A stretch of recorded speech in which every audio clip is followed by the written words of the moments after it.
Hey there! So, quick explanation before I go into things. I recorded this video yesterday and half of the footage was out of focus, so that's why I'm gonna be changing clothes and hairstyles and makeup styles halfway throughout. But for now, let's just talk about this.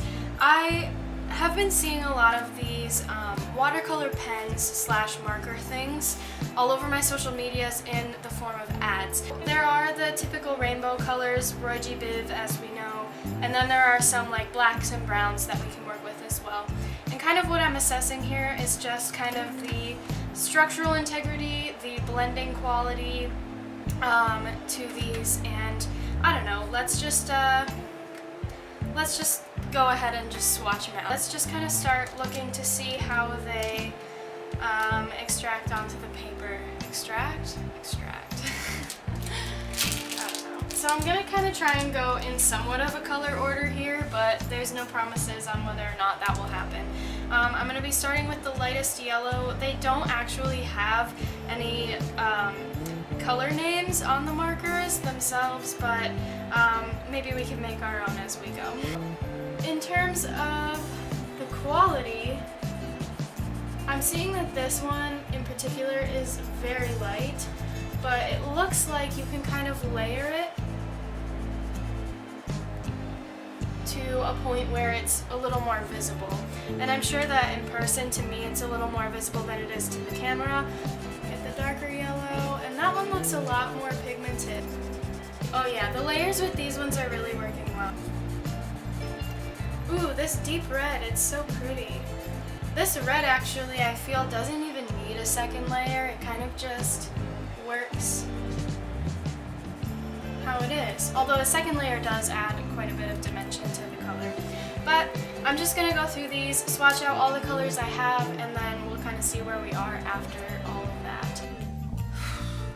Okay, so you can see that I've swatched out all the colors here, and I really kind of like how they're going. They right now kind of just look like regular old markers in something like a Crayola box that you would use in elementary school art class, which is fine because we haven't really tested the effect that excess water can add, and we haven't really gone through the blending situations yet, so we'll get there. I think to test out some blending before we get into actually making any piece yet, I'm going to try and blend together the darkest red and the lightest orange and just see where that gets us. Then maybe we'll add some extra water, see how that can affect the painting itself. Just before, so we have a little bit of an idea of what we're working with before we get into any specifics. I'm just going to start with a very dark layered section and kind of ease up on my pressure with the marker as I go, kind of hopefully creating a lighter sort of fade to it. And then on the other side, I'm sure you've all seen how to blend before, but on the other side I'm going to start with a section of layered orange, and then as I get closer to the red, I'm going to quit layering and kind of start meshing these colors together. For if you want a very smooth blend, you may just have to go over and over a few times while the paint itself is still wet, which after doing that you can kind of see that there is somewhat of a slight gradient here, just like this. But I'm kind of wondering how it would affect the actual ink of the marker to add some excess water. So I have with me some extra brushes, which I also have come from Artist Loft. I got a very big artsy Christmas present this year, so that's what I'm using for all of this. So let's just take our water, get a nice dollop, and kind of start blending these together. And now, as you can see, my technique is that I'm kind of doing the same thing as I did with the marker and blending inward so that I can kind of get a nice, smooth, gradiated color. And we have ended up with something like this. It looks like we can get kind of a smooth gradient if excess water is added, which is pretty nice. I know with watercolors they're kind of known for their blending abilities, and with pens I wasn't really sure how it was going to change the medium itself. So yeah, I think let's just do a little test on how excess water versus the markers alone will affect the degree of which it blends to the next page. And this is a semi-thick mixed media paper. I'm actually using my, I think it's called Strathmore?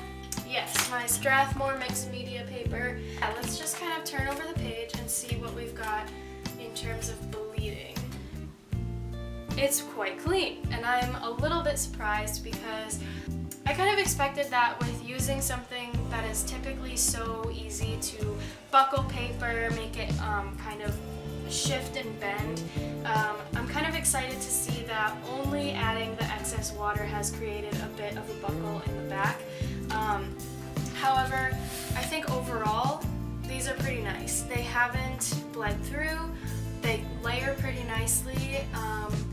The only concern I kind of have is that if you blend the colors together, will the lighter marker pick up what's on the darker marker, and kind of hold that in its tip, because you kind of get that with a lot of markers where if you draw with a dark one and then you draw over the dark one with the light one, it can kind of cause for there to be, can kind of cause for there to be a slightly decolored tip where there's a little bit of green on this yellow one. And I'm kind of wondering though if that's gonna affect, and it kind of does affect how it is, but it looks like just like with any other marker, you can kind of color it out and see now it's back to its original color. Some of those markers that you use just for basic stuff can kind of hold on to that extra color and really kind of ruin the integrity of the color you're using. So let's get into how it kind of feels with making an actual full piece with these. I know that this is probably kind of invisible right now, but we'll get there. We'll get there. Just calm down. I'm gonna act weird on camera because I don't know what I'm doing. I don't know how to do this, but you're along for the ride anyway. And guess what? You clicked. Sorry. Okay. I'm just gonna erase some stuff so that we don't have big pencil lines. I think that the shadow is gonna go over here and the light is gonna be coming from here. So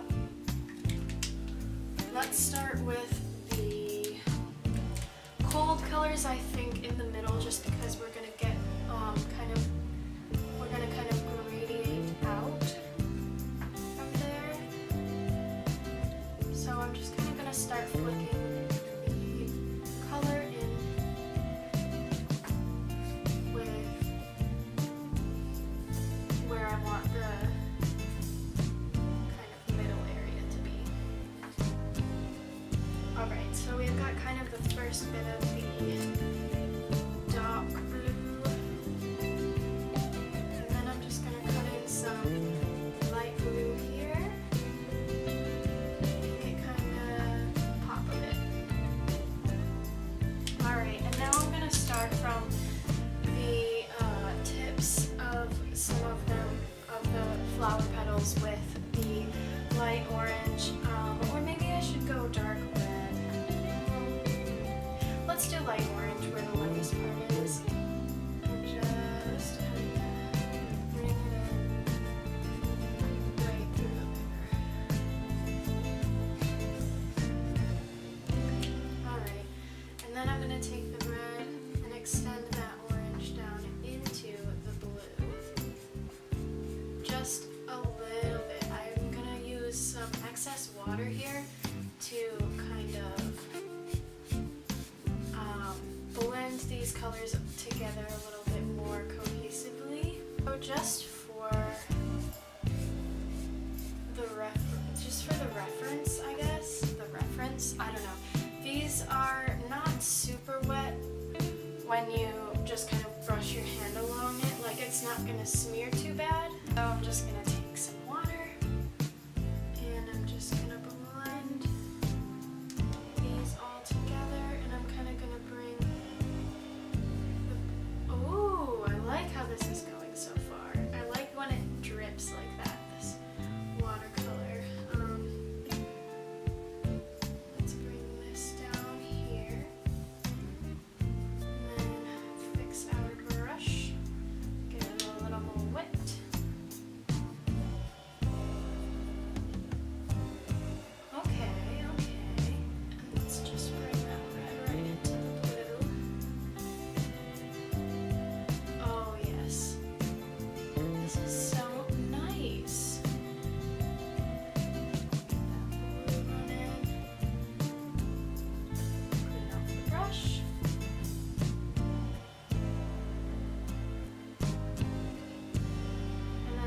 Colors get to know each other a little bit. Oh yeah, this is going well. I am so happy with this already. For the middle color, I think I'll just do a bright, oh, or I could do a black. Maybe I'll just stick with an easy brown color and put that in the middle here. And then when this dries out,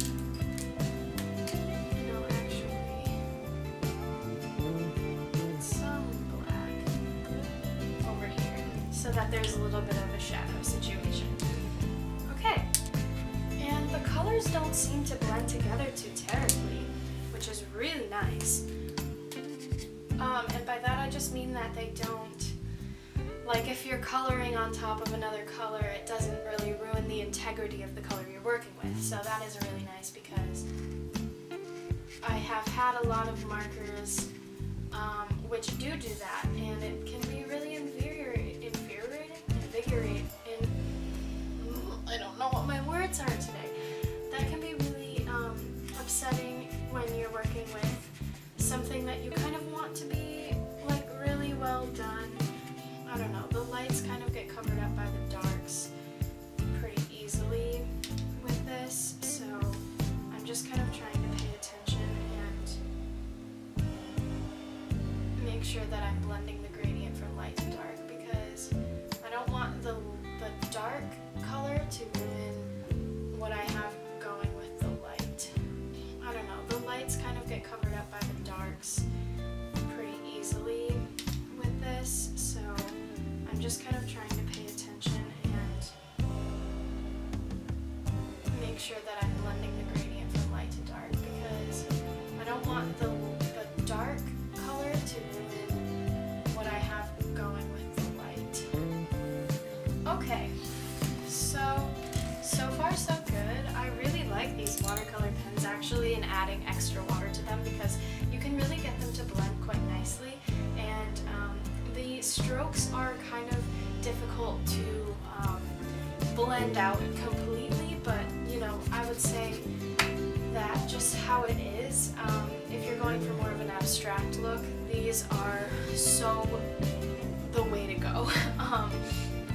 And if you were gonna do, you know, something maybe more realistic, how I would like it for my realistic work, but for now, I think this is doing just perfectly fine. So let's go ahead and just finish up these smaller flowers. Okay, so I have finished the rest of the flowers and prepping their color situations. Now I'm going to just go ahead and add the excess water. I have a bit of a smaller brush here in terms of the one I used for the big one. So I'm just going to go ahead and give this one a try for these smaller ones here. I'm really trying to blend this color here, but it just seems to be kind of diluting it and bringing out the strokes a little bit more. So I would say with this one, with these markers, just probably stick to using fewer brush strokes, as few as you can, and then from there I would suggest possibly using layering the colors to make sure that you're getting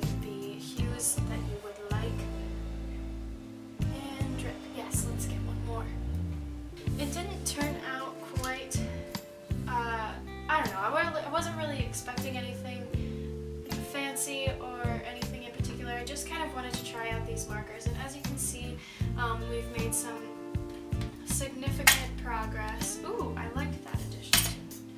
Nice, okay. Yeah, I like that it's drippy. Maybe later I'll add a little bit of a light blue background just to kind of tie it all together. Or you know what? Maybe I'll do that now. See, the only thing I really have to say that I don't like about these is that the strokes of the marker itself, when you initially put them on, they don't really go away no matter how much you blend your color. I should have just left the background white. I hate it. Oh no. Here is our final product. No, I didn't expect it to be a masterpiece, but it definitely didn't turn out quite how I was expecting. Let's just get that out of the way. But yeah, you know, if you would like to buy these specific watercolor pens, I will leave the link in the description below. I would say overall, I would rate these markers probably let's give it a 8.2 out of 10. 8.2, yep, that works. So if you would like to purchase this, which I don't know why you would, but if you would, I will leave a link in the description to my Instagram where you can message me about this piece and tell me what you think about how I did on my first video. Thank you for watching, and I'll see y'all later. So that's all I have for you guys today. Make sure that you leave a like, a comment, subscribe if you want to see more. I plan on doing a new video every Monday from here on out. So thank you guys for watching, and I will leave a link to all of the materials that I used, including the markers, the notebook, the paintbrushes, the water. Just kidding, not the water. I'll also leave a link to my Twitter, my Instagram, so that you can get a hold of me if you would like to. Leave me feedback on the video, leave me feedback on my art piece, and send me some of your art because I would love to see what you guys are doing. I'll see y'all later. Adios.